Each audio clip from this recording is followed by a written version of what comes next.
de roi, celui qui nous accorde la grâce d'être là ce matin. Oh, il nous aime, c'est Dieu, il nous aime. Alléluia.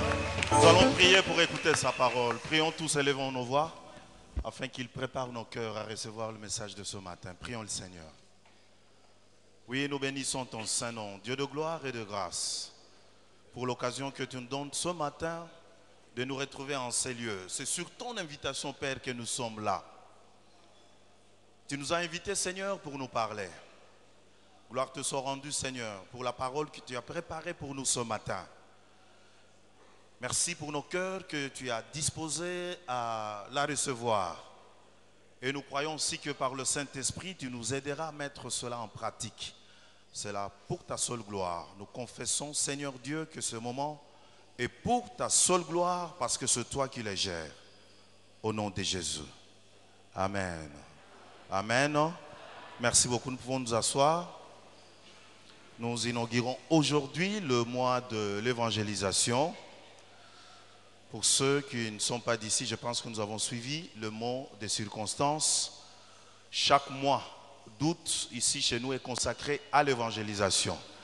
Et le premier dimanche de ce mois, donc du mois d'août, est donc consacré à, disons, à inaugurer ce mois de l'évangélisation.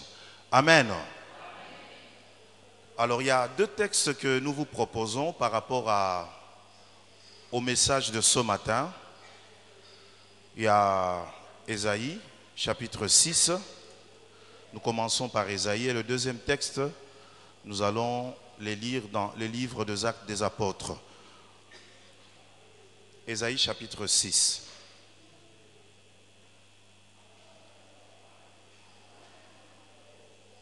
Nous pouvons noter que c'est à partir du verset 1er, Ésaïe, chapitre 6, verset 1, jusqu'au verset 8.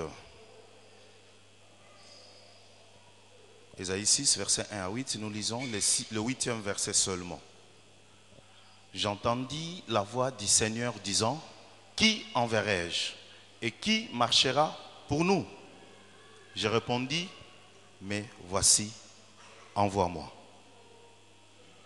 J'entendis la voix du Seigneur disant, qui enverrai-je et qui marchera pour nous? Je répondis, mais voici, envoie-moi. Actes des Apôtres. Ce sont des textes que nous connaissons. Actes des Apôtres, chapitre 1. Verset 8. Actes des Apôtres, chapitre 1, verset 8.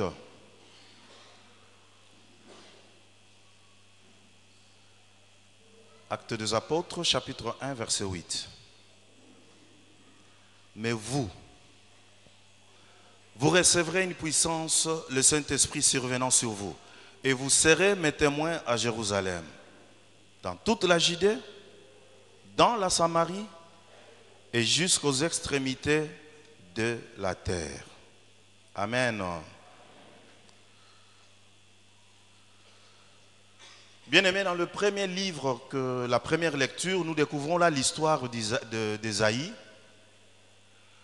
Ésaïe qui a eu la grâce, par une vision, de se retrouver devant le trône de Dieu. Il s'est écrié même parce qu'il a vu Dieu qui lui parlait. Et lui, en tant que pécheur, s'est exclamé de dire, mais pauvre de moi qui suis pécheur. Il se disait qu'il allait mourir du fait qu'il a vu les trônes de Dieu. Et nous connaissons la suite de l'histoire. Dieu lui permettra, il lui accordera quand même la grâce de rester devant lui parce que Dieu va faire purifier ses œuvres et Dieu finalement va parler à Ésaïe. Il pose la question, qui enverrai-je? Qui enverrai-je? Et Ésaïe va répondre à cette question, ces demandes volontaires de Dieu. Il va répondre à la question pour dire qu'il était disposé à faire le travail pour lequel Dieu l'appelle. Alléluia. Nous savons que c'est un peu cela aussi, entre autres, l'image de Dieu dans l'Ancien Testament. Il arrivait des fois où il appelait des gens pour leur dire directement ce qu'ils doivent faire, pas vraiment pour demander leur volonté, mais c'était pour leur dire ce qu'ils devaient faire, répondre à un ordre, répondre à un commandement de Dieu. Mais ici, volontairement, Dieu pose la question s'il pouvait se joindre à son œuvre, et il va répondre favorablement, contrairement à d'autres serviteurs de Dieu que nous connaissons dans l'Ancien Testament, comme Moïse par exemple. Nous pouvons nous souvenir de son appel. Comment avait-il tergiversé pour que finalement, qu'il puisse répondre favorablement à cet appel-là. Il va dire, mais voici Seigneur, envoie-moi. Et Dieu va l'envoyer. Par la grâce de Dieu, là où il se trouve, sa voix, cette voix humaine qui trouve quand même une place dans la cour céleste, et Dieu va agréer aussi sa réponse. Bien aimé, ça c'est déjà une leçon que nous pouvons tirer, que Dieu, il peut arriver que Dieu se plaise à faire participer ses créatures à ses projets. Mais bien aimé, par rapport à ce texte, moi j'aimerais dire à l'église, le texte d'Ésaïe, où nous voyons Dieu qui demande à Ésaïe s'il peut se joindre à lui pour son œuvre. Bon, nous avons vu Ésaïe qui répond favorablement. Mais moi je me dis qu'aujourd'hui, par rapport à si on pouvait transporter cette parole-là au Nouveau Testament, nous allons comprendre que les choses ne sont plus les mêmes.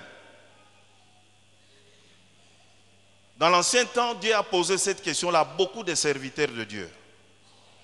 Qui veut? Mais aujourd'hui, avec Jésus-Christ, nous sommes convaincus, nous savons que ce n'est plus le cas. Jésus, il vient pratiquement avec le même message à ses disciples, ces messages qui nous parviennent aussi par ses disciples, mais nous trouvons dans la parole de Jésus-Christ que il ne nous pose pas la question si nous voulons nous associer à l'œuvre de Dieu. Lui, au contraire, nous donne un ordre. Vous vous souvenez de cela? Déjà dans Jean chapitre 20, 21, quand Jésus apparaît à ses disciples, il leur dit que la paix soit avec vous. Et la suite de sa parole, comme le Père m'a envoyé, moi aussi, je vous envoie. Jésus ne dit pas qui veut que je l'envoie. Comprenons très bien. Il ne dit pas à ses disciples, il ne pose pas la question du genre qui enverrai-je? Mais il donne un ordre auquel les disciples sont obligés d'obtempérer. Il leur dit, tel que le Père m'a envoyé, moi aussi, je vous envoie. Et pourquoi Jésus tient-il un tel langage? Là, nous pouvons le comprendre si nous lisons le livre de la première épître de Pierre, au chapitre 2, à partir du verset 9. Vous, au contraire, 1 Pierre chapitre 2, verset 9. Vous, au contraire, vous êtes une race élue, un sacerdoce royal, une nation sainte. Vous, donc il s'agit de nous. Nous sommes une race élue. Nous sommes un sacerdoce royal. Nous sommes une nation sainte. Nous sommes un peuple acquis. Afin de faire quoi? Afin d'annoncer les vertus de celui qui vous a appelé des ténèbres à son admirable lumière. Dieu nous a choisis. Dieu nous a fait de nous, non seulement ses enfants, mais aussi ses ouvriers, les serviteurs de Dieu. C'est pour cela, Jésus, quand il a versé son sang sur la croix, cela était déjà accompli. Et comme c'était accompli, il ne pouvait pas encore nous dire, qui enverrai-je? Il nous dit, tel que le Père m'a envoyé, moi aussi, je vous envoie. Et il attend que chacun de nous réponde à cet ordre. Il nous envoie. Alléluia. Alléluia.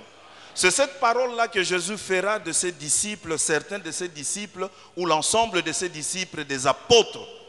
Le mot apôtre veut dire tout simplement celui qui est envoyé. Nous sommes apôtres. Donc comprenons par là que Jésus-Christ ne donne pas cet ordre aux disciples seulement de la première génération, mais cet ordre est réitéré pour, disons, à toutes les époques.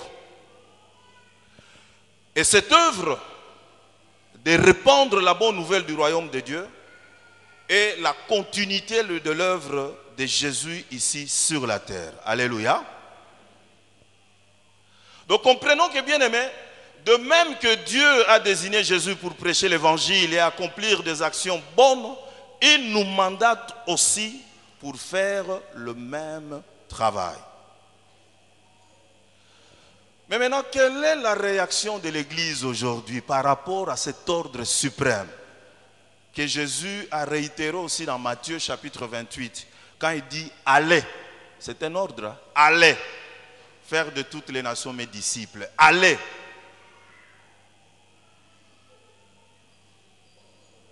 Vous savez que comme nous l'avons dit, Moïse était prompt, Esaïe était prompt. Il a répondu directement à l'appel de Dieu. Nous l'avons dit contrairement à d'autres personnes que Dieu avait appelées. Nous connaissons l'exemple de Jonas, à qui Dieu aussi avait confié un tel ministère, d'aller parler auprès de païens, mais nous connaissons sa réaction. Moi, quand j'analyse un peu tout cela, j'analyse ce que l'Église fait. En quelque sorte, la réponse de l'Église par rapport à ce que Dieu nous demande, je me dis qu'aujourd'hui, nous sommes plus descendants de Jonas que d'Abraham. Parce qu'Abraham aussi avait reçu un tel appel quand Dieu lui a dit « Va-t'en ». C'était un ordre. Et il avait répondu favorablement à cet appel-là. Il s'est levé, il a quitté son pays, il a quitté sa patrie, il a quitté sa famille, il est allé. Et là où il allait, il ne connaissait même pas. Mais il a répondu à cette parole de Dieu qui lui avait dit « Va-t'en » et il est parti. Alléluia.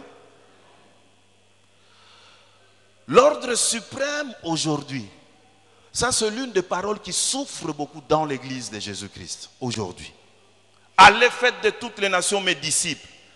Alors que cette parole devait constituer le message clé de l'église. Nous allons vous donner certaines raisons pourquoi cette parole a perdu sa place.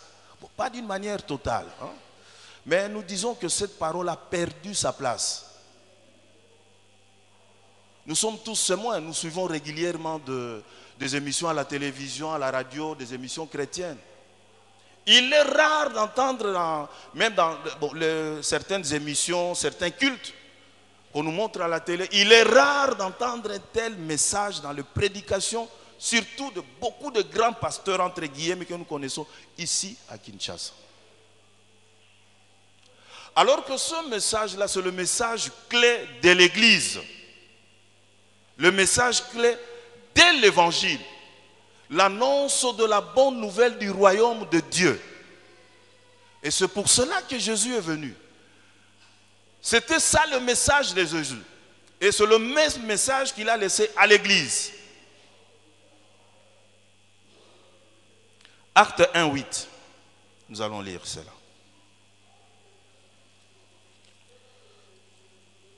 Nous allons relire Acte 1, 8.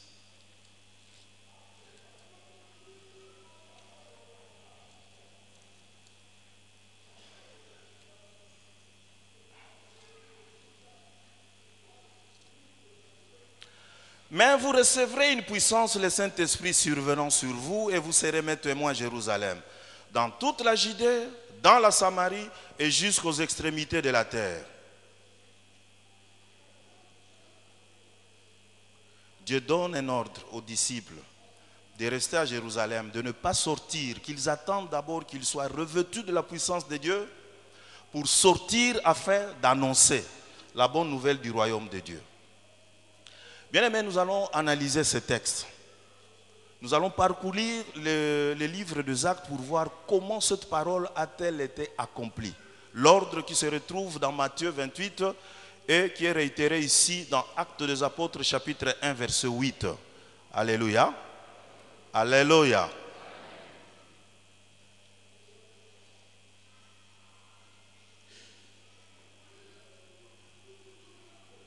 Bien.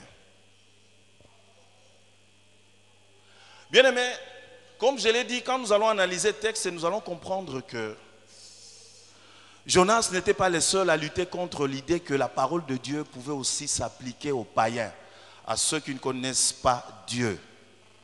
Et vous allez découvrir que pour les disciples, la notion d'aller vers les nations, c'était un concept difficile à appliquer. Difficile. Pourquoi? Parce que, entre autres, à cause de la loi. Souvenez-vous que la loi interdisait aux Juifs d'être en contact avec le païen. Ils ne pouvaient pas se marier, ils ne pouvaient pas être ensemble, en bref.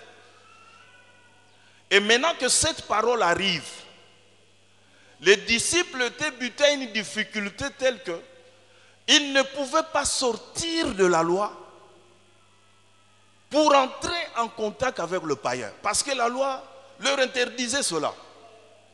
Jésus qui vient accomplir la loi leur dit, allez vers le païen. Le faire, bien aimé, ce n'était pas facile. Alléluia. Ok. Les choses se sont quand même réalisées avec le temps. Parce que quand vous lisez dans votre Bible, vous allez découvrir que dans Actes 1 et 2, ils sont à Jérusalem. Quand nous arrivons en Acte 8, ils sont déjà en Judée. Gloire au Seigneur. Acte 8, 4e verset, la Bible nous dit qu'ils étaient en Samarie. Et à partir du 10e chapitre, nous retrouvons les disciples qui se retrouvent parmi les païens. Et Acte 13, nous retrouvons la parole de Dieu dans les extrémités de la terre. Mais nous allons voir comment est-ce que les choses sont-elles arrivées jusqu'à ce niveau-là. Bien aimé, il y avait beaucoup de tergiversations, beaucoup d'hésitations. Mitema kilo po bakende. Kilo. Premièrement à Jérusalem. Parce que c'est là où l'église a commencé. Dieu va accomplir un grand miracle au jour de la Pentecôte. Pierre se lève et prêche la parole de Dieu. Et du coup, on nous dit que plus de combien de personnes se sont converties ces jours-là? 3000 personnes. Quel miracle! 3000 personnes se convertissent. Mais analysez en profondeur la vie de cette église-là, la vie des apôtres, par rapport à Acte 1:8. Bien aimés, ils sont à Jérusalem et ils ont demeuré sur place. Et pendant qu'ils sont à Jérusalem, si vous analysez, vous allez découvrir qu'il n'y avait dans leur chef aucune initiative missionnaire. Donc, alors que Jésus leur avait dit, vous êtes à Jérusalem, mais vous êtes Judée, Samarie, tout ça. Plusieurs années durant, Bazali continue à tourner en rond à Jérusalem. Personne ne pense à cet ordre qu'ils avaient reçu. Personne ne pense à accomplir cet ordre qu'ils avaient reçu de Jésus-Christ. Alléluia. Pas d'initiative missionnaire, c'est-à-dire Babima. Et vous savez que Dieu maintenant va le faire sortir de force. Nous connaissons l'histoire. Qu'est-ce qui va arriver? Ça, c'est Dieu qui a permis. Mais Dieu va susciter la persécution à Jérusalem. Bien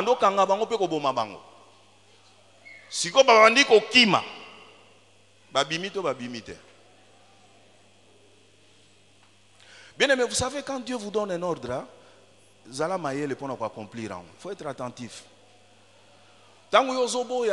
Dieu peut te mettre dans des conditions telles que par accomplir sa volonté. Nous connaissons l'histoire de Jonas. Il a fui. Mais nous savons ce qui lui est arrivé. Vous savez, quand vous n'accomplissez pas la volonté de Dieu, quand Dieu vous appelle à une tâche et que vous ne l'accomplissez pas, Dieu peut susciter toute forme de choses qui s'élevaient contre ta vie pour que finalement tu te réalises que non, il y avait quelque chose que je devais faire pour le Seigneur, je ne le fais pas, il faut que je le fasse maintenant. Alléluia. Là, nous nous référons à l'histoire de Jonas. Il a fui. Il a pris les bateaux pour une autre destination. Alors que Dieu l'avait envoyé. Et ça l'a mis que malheureusement, Dieu fait que dans le bateau, problème s'est créé, la mer s'élève et il demande et quand le poisson va le vomir, il le vomit où? À Ninive. Et si bien aimé, vous savez, quand Dieu compte sur vous, quand vous ne comprenez pas, nzamba ko sala pe ka melisio na mbisi pe mbisi akobwa ko siko nzamba alobaki okende pe ko sala musala ngo ondimaki te okimaki, mais tu te retrouves là en train de réaliser ce que Dieu t'avait demandé de faire.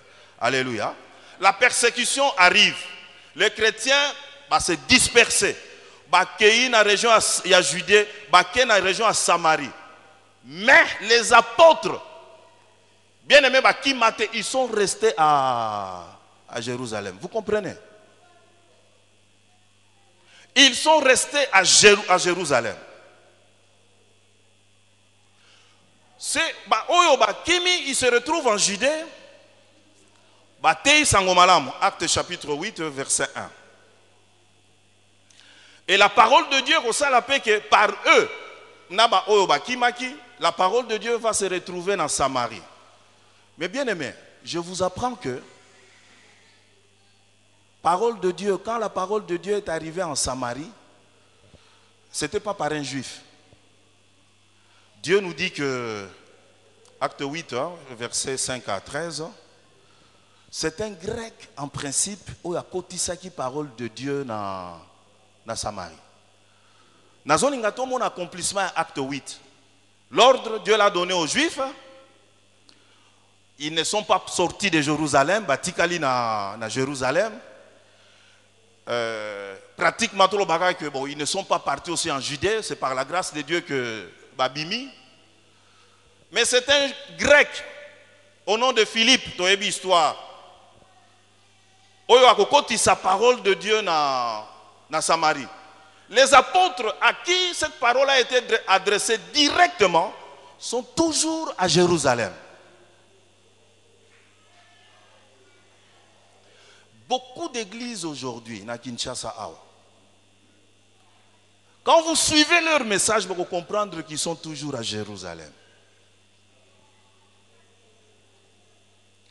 Et quand l'église de Jérusalem, les apôtres, apprirent que finalement la parole est arrivée en Samarie, non mais il faut envoyer quelqu'un pour aller vérifier. Lisez très bien la parole de Dieu. Ils vont envoyer qui? Pierre et Jean. Ils sont allés et ils ont vu effectivement que oui, parole est continue à Samarie. Et ils ont prié pour les gens qui étaient en Samarie pour qu'ils soient baptisés du Saint-Esprit. Et après, qu'est-ce qu'ils ont fait? Retour. Wapi? Bazongi Jérusalem.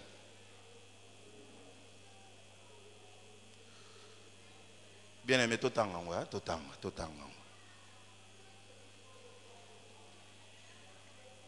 Actes des apôtres, chapitre 8.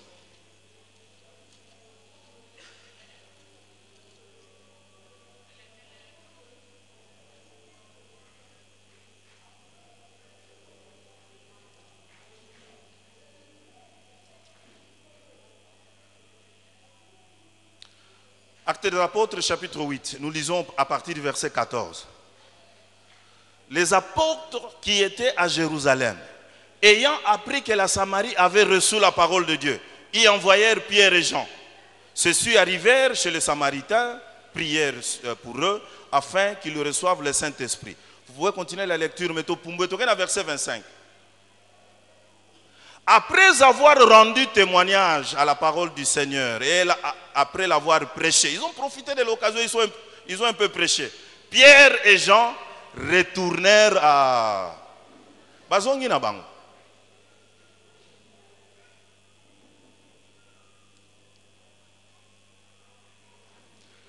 Finalement,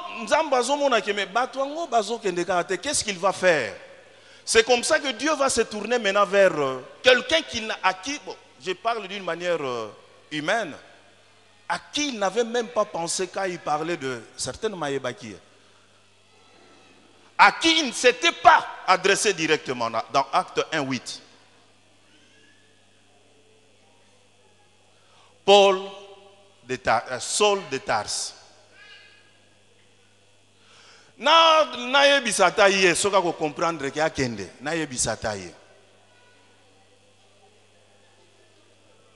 Bien aimé, likambo e bandaka le bandi le lote. Donc ceux qui ont un kilo, ça c'est l'homme, hein? Ceux qui ont un kilo à côté à bateau. Suivez bien cette histoire. Tobon mwana na bisote. Et ça, je vous l'ai dit, quand Dieu vous appelle, il vous donne un travail, vous ne le faites pas à votre place, il va trouver une autre personne. Il peut vous le dire aujourd'hui, vous le répète demain, le lendemain, il trouve que vous ne comprenez toujours pas. À votre place, il va trouver une autre personne. C'est comme ça que Dieu va parler maintenant à Saul de Tarse, un grand persécuteur de l'Église.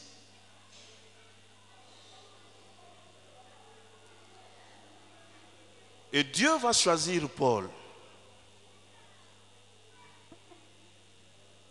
Alléluia. C'est intéressant cette histoire. Et puis nous avons Waponi, Atindi, c'était Barnabas, je crois, Akendo Sambe la Ponaye. Abi,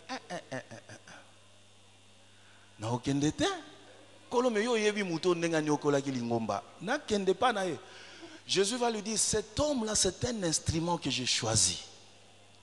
Afin que Akendo Panza Sango Malamu, donc quelque part, Nabisika na bino, le roi Bokende na bino te, ya kende na ye, akende ko Panza Sango Malamu.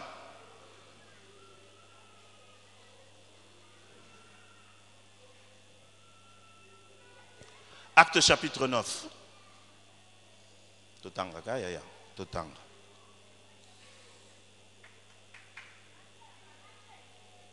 Acte chapitre 9, verset 11.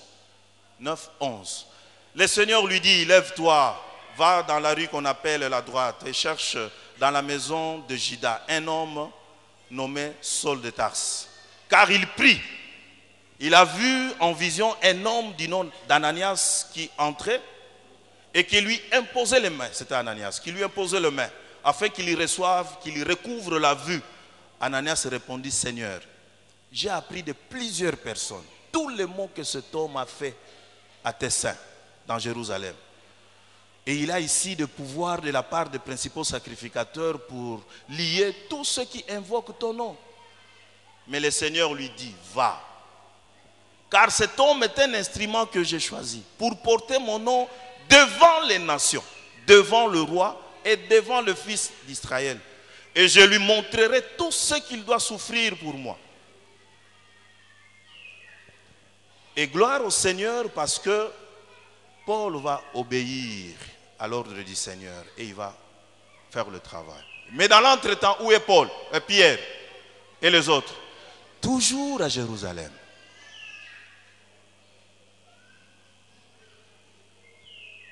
Et qu'est-ce qu'ils font à Jérusalem? En train de prêcher les Juifs.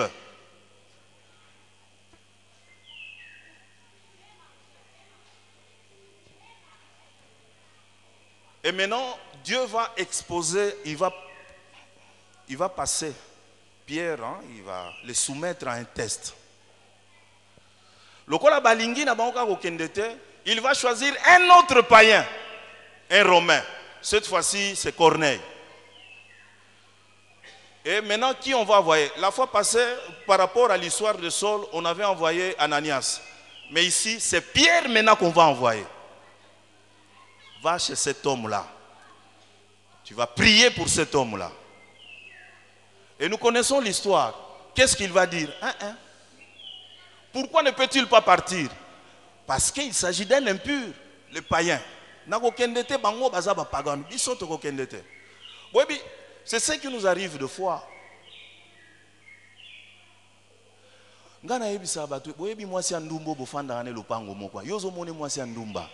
Et vous savez, et l'autre a tout un obstacle pour que tu l'abordes.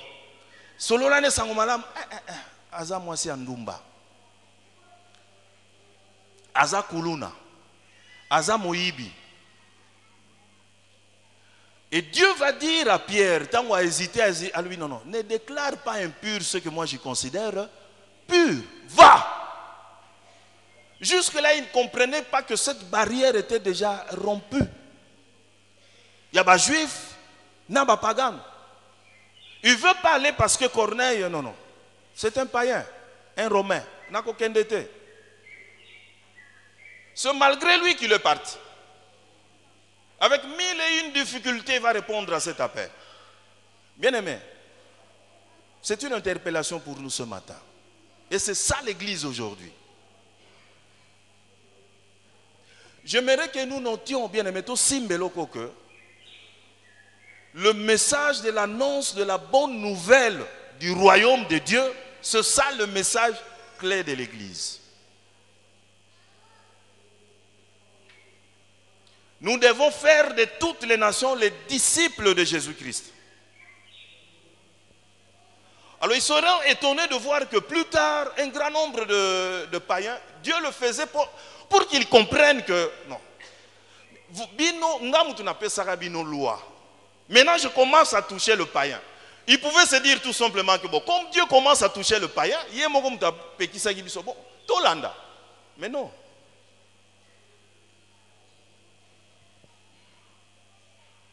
Bien-aimés, je vous apprends que quand finalement les Juifs vont se lever pour atteindre d'une manière officielle le païen, 30 ans s'étaient déjà écoulés depuis la Pentecôte. 30 ans.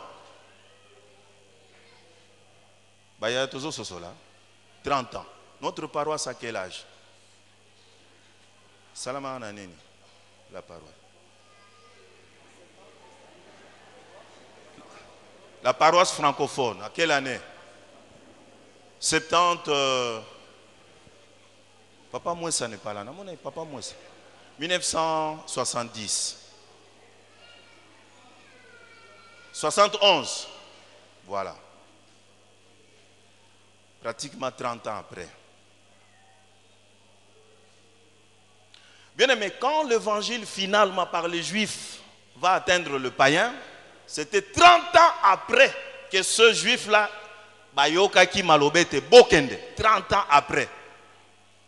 Donc moi, à côté à Botami, à Silisi école primaire, à côté secondaire, à Silisi secondaire, à côté université, à Silisi, à Zui Moussala, à Bali, à Boti. Bongonde Sima, à Ké.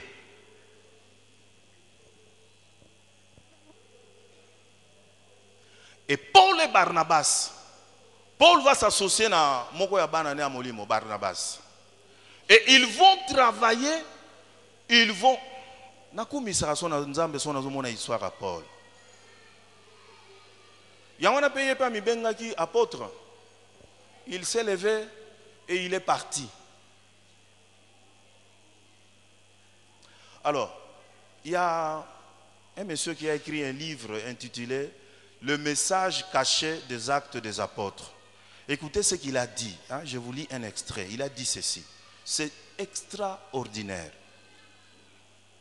Il y avait maintenant au moins 15 personnes partout reconnues comme apôtres, puisque Matthias, Jacques, le frère du Seigneur, Saul et Barnabas se sont joints aux 11. Ils étaient 11, mais Matthias, Jacques,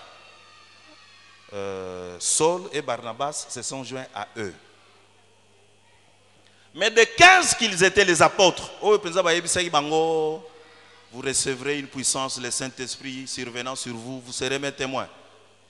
2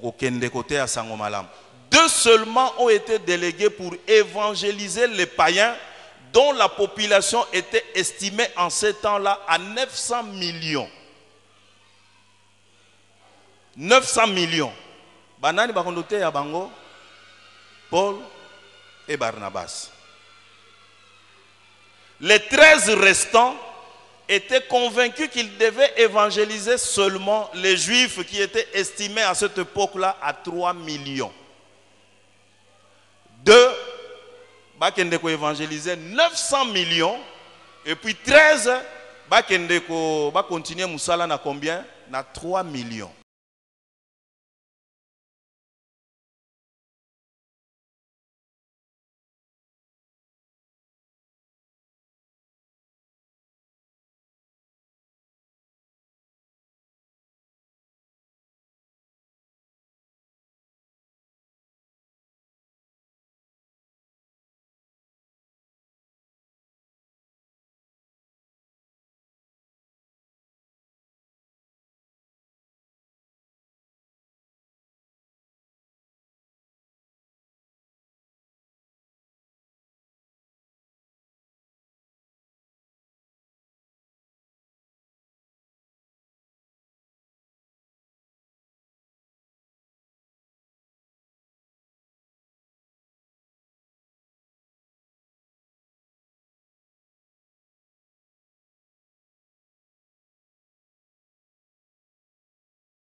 L'église Ezola la Pongi.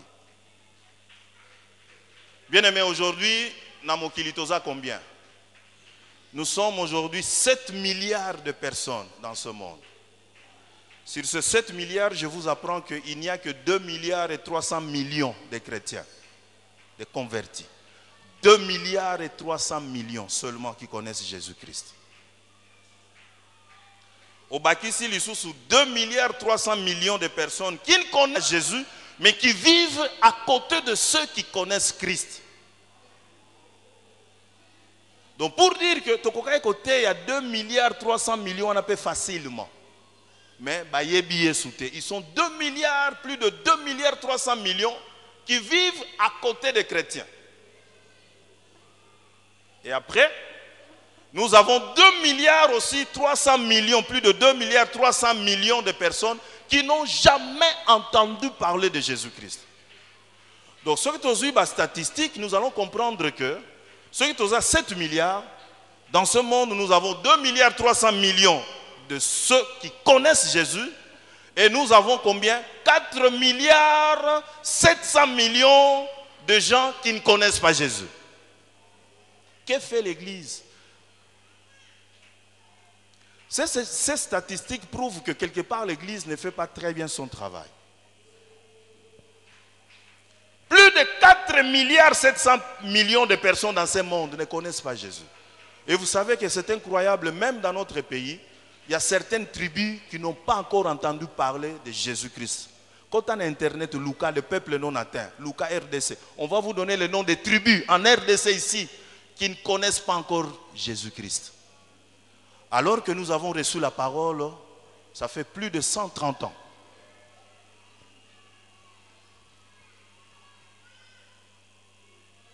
Vous allez me supporter que nous avons laï.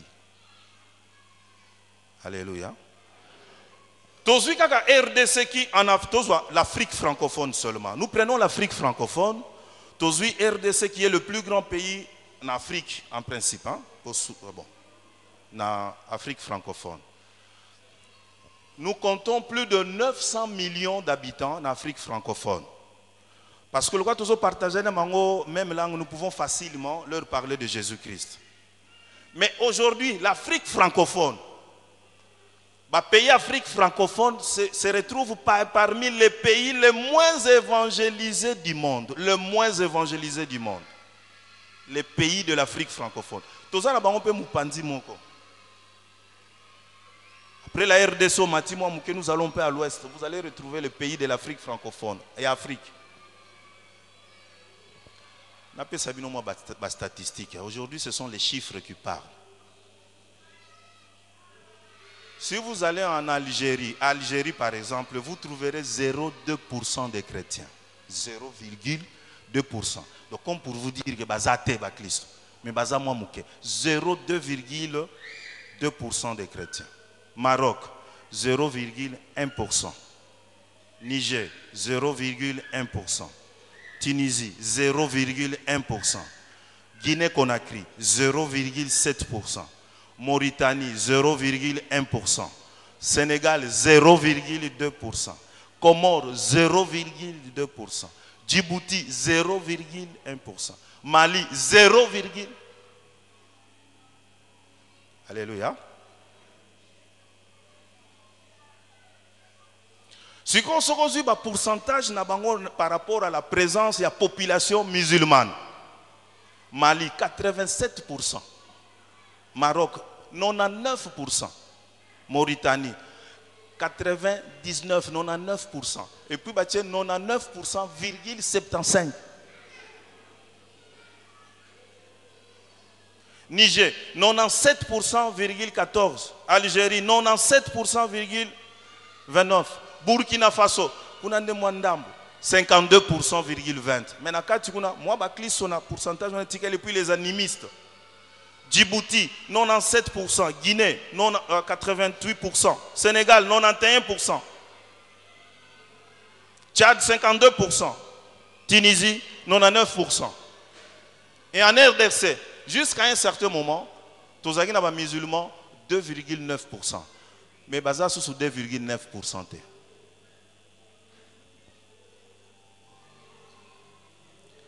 Et dans ces pays, il y a beaucoup de peuples non atteints. Beaucoup de tribus non atteintes.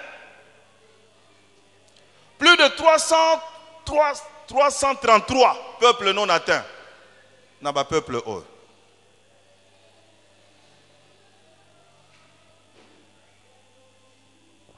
L'état actuel, il y a évangile à travers le monde. N'a pas savoir nos chiffres.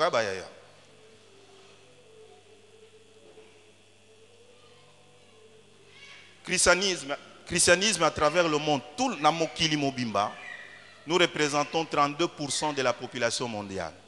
Les musulmans, Namokili Mobimba, 22,9%.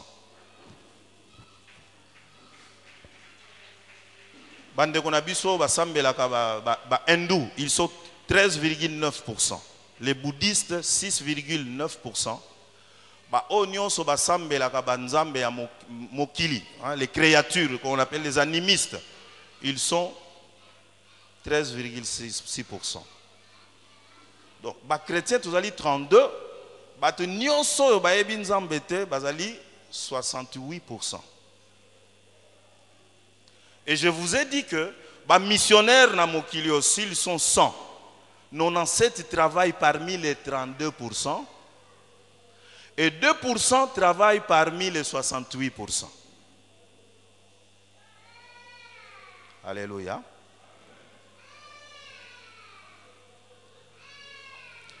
Bien aimé, pourquoi ces pays, Mboka Nabiso, Ngomba Nabiso, ils allaient en retard par rapport à Likambo Kopanza Sango Malam? Première raison. Malgré un taux élevé de chrétiens, la qualité de la vie chrétienne est mauvaise. Na bamboko pe na bamboka na biso pe na l'église na biso. Parmi biloko ezo sala que to kokakate kondote ya batu malamu sango malamu parce que qualité ya ba Kristo d'une manière générale est mauvaise. Deuxièmement, des divisions entre les chrétiens. Ezo fongola porte na ba religion mususu surtout na bamboka mususu to tanga. Ba chrétien toni ko swana biso na biso. Et troisièmement, les chrétiens nous ne profitons pas il y a bateau bazali non atteints qui sont parmi nous. Nous avons des Chinois avec nous ici. Tozo bundana na biro a mission nous tozo look à travers le monde. Ba missionnaires chinois. Pour que nous touchions les Chinois qui sont ici au pays. Alléluia. Et nous chercherons une paroisse. Le Seigneur voulant, ceux qui peut-être ceux qui ont gagné les Chinois et Belé, nous allons créer dans une de nos paroisses un culte spécialement pour les Chinois. Tozana bango belawa, ba Libanais, ba Chinois, les Indiens. Nani ate ya kabango sango malam.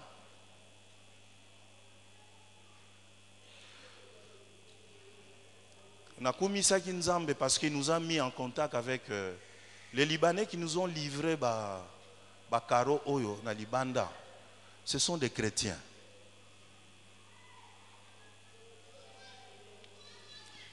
Nous on a eu ça bangote mena sambelaka pour qu'avec eux nous créions un ministère auprès de Libanais pour utiliser bango. Donc c'est pas pour rien que Dieu nous a mis en contact avec eux. Quelque part aussi nous disons que tout concourt au bien de ceux qui aiment Dieu. Ceux qui ne découvrent pas à Kendegi Nambo qu'on a besoin de Bakarwa Kendegete, depuis to yebi ba Libanais wanate. Dieu a permis cela pour que to kutanana ba Libanais wana et na bango to monter un ministère auprès des Libanais musulmans. C'est ça l'église bien-aimée. Quatrième raison, c'est l'ignorance. Te belé tout ça qu'on ignore la parole de Dieu parce que les mingi annoncé. Vous savez dans la ville de Kinshasa ici, maloba oyo kondote ya batu mususu dans les églises d'indépendance auto benga bango soki banini tout ça, indépendante tout ça. Ça sont des choses baté ya mingi mingi te, baté ya kangote. Et cinquième raison, c'est ce qu'on appelle la simonie. Vous avez la simonie, c'est quoi? C'est le commerce de la parole de Dieu. Commerce de biens sacrés. Nous monnayons maintenant la parole de Dieu. Il y a dans l'église de réveil, dernièrement nous avons appris, un grand serviteur de Dieu, entre guillemets, à Kinshasa. Il a organisé un séminaire pour Yesu Fongola. Et il a acheté des clés qu'il a bénies. Et que chaque membre de l'église devait acheter pour que Fongola wane Fongole la ma pamboli. Et quel prix? À quel prix vendait-il cela? Tango nini batu bakondote ya sango malamu. Parce que biso il faut to la kisa batu kote ya sango malamu. To bimisi bango na liloba. C'est ce qu'on appelle la simonie. Liloba na nzambe koma muke mbongo. Muke mbongo. Entre parenthèses, nous devons bénir le mariage d'un de nos frères ici, pas le couple Georges, mais le couple Moussa représenté Bino. Couple Ming Batuna Biso Makambouana, pasteur. Et par rapport à l'église, qu'est-ce que nous devons?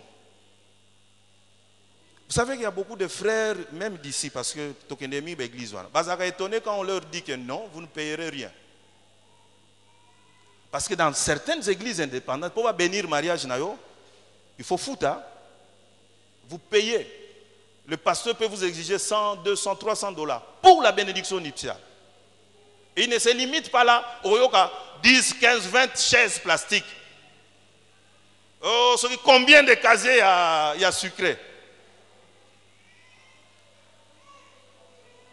Alors que la Bible dit, vous avez reçu gratuitement, donnez gratuitement. Bien aimé, en conclusion, nous bénissons le Seigneur pour cette paroisse qui a compris tant soit peu, qui a compris et qui fait que chaque mois, doute, tobima noté à sangomalam. Alléluia. Et aujourd'hui, nous tendons petit à petit à faire de cette activité une activité permanente. Oye kozalaka te activité à moins de doute. Et déjà, bande kwa kopé, ils le font déjà. Chaque dimanche presque, il y a une équipe qui sort pour nous la porte à porte. Gloire au Seigneur. Mais c'est que nous vous demandons, vous l'église, mon frère, tu es là, participe à ces activités d'évangélisation. Ça sera ta modeste contribution à cette grande œuvre de Jésus que d'annoncer la bonne nouvelle du royaume de Dieu. Participez. Tolingi que ce mois soit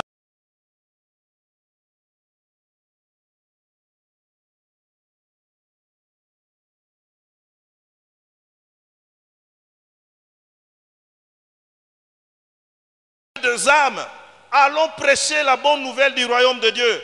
Et en dehors de ce cadre de l'église, partout où tu te retrouves, considère-toi comme quelqu'un qui a un message de Jésus pour tous ceux que nous rencontrons. C'est ça la parole de Dieu. Nous avons reçu un message de Jésus-Christ à partager avec les autres. Et cela partout où nous nous retrouvons. Ce qu'on travaillera dans chinois, mais c'est l'occasion pour que tu leur parles de Jésus parce qu'ils ne connaissent pas Jésus. Vous savez que les Chinois qui arrivent ici chez nous, ça a 2 ans, je vous informe. Les Chinois, nous sommes au chantier, 5 chantiers. Ça a 2 ans. Chaque 2 ans après, il y a un autre groupe qui arrive. Mais si nous arrivons, il y a côté ya Chinois qui ont bongoli motema. Et là, qui est là, yo okendeki na Chine. Mais à Wakaka, au gagné, tant que ya kekuna, abandi pe côté abatu mususu, sans que tu te déplaces comme en Chine. Nabisika musala bien aimé parler de Jésus-Christ. Naba wenzesika tozote ka parlons de Jésus-Christ. Partout nous parlons de Jésus-Christ. Et Dieu nous bénira. La parole de Dieu dit mais qu'ils sont beaux les pas de ceux qui annoncent la bonne nouvelle. Et moi, je vous demanderai, bien aimé, de beaucoup prier pour que l'église Yamokili Mobimba, et à ce point en particulier, de comprendre que nous devons nous lever pour nous côté à Sangomalam. 2 Thessaloniciens 3, verset 1. Pierre dit ceci. 2 Thessaloniciens 3, verset 1. Finalement, frères, priez pour nous, afin que la parole du Seigneur se répande rapidement et qu'elle soit honorée ailleurs comme elle l'est chez vous. Finalement, frères, priez pour nous afin que la parole du Seigneur se répande rapidement et qu'elle soit honorée ailleurs comme elle l'est chez vous. Que Dieu vous bénisse.